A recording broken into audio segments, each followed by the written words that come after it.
চুড়ি হাতার ক্ষেত্রে এবারে হাতের এইটার লম্বা, এই লম্বাটা হবে ঢোলা হাতার ক্ষেত্রে হাত লম্বা প্লাস 1, আর চুড়ি হাতার ক্ষেত্রে হাত লম্বা প্লাস 1.5। হাত লম্বা প্লাস 1.5 হচ্ছে চুড়ি হাতার ক্ষেত্রে, আর ঢোলা হাতার ক্ষেত্রে হাত লম্বা প্লাস 1। তার মানে ঢোলা হাতায় কি হচ্ছে, এখানে হাফ ইঞ্চি, এখানে হাফ ইঞ্চি সেলাই হবে, বাকিটা হাত।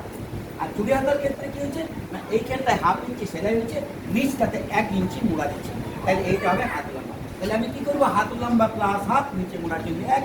এবার নিচে যদি কেউ চওড়া মোড়া, তাহলে 1 জায়গায় 1.5 করতে পারে, সেটা আলাদা ব্যাপার।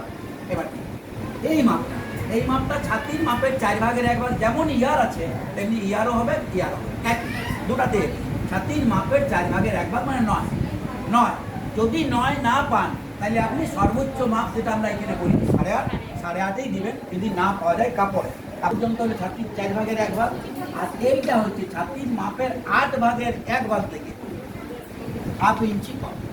তার মানে 9 হচ্ছে 4.5, হাফ ইঞ্চি কম হলে কত হচ্ছে 4।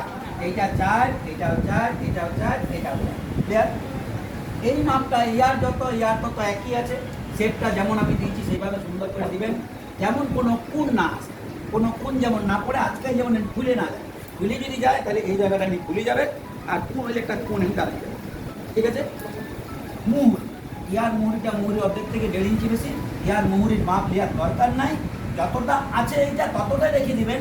যখন আপনি সেলাই করবেন মেশিনে বসে যতটুকু প্রয়োজন দাবাবেন, তা নাহলে অনেকের হাতাটা ঢোলা মানে মাপ নিতে নিয়ে আপনার হয়তো মাপটা খুব কম নেওয়া হয়ে গেল, তখন দেখা গেল যে মাপটা ঠিক মতো নিতে না পারার জন্য হাতটা সরু হয়ে গেল। যার করেছেন তার পছন্দ হবে। ক্লিয়ার?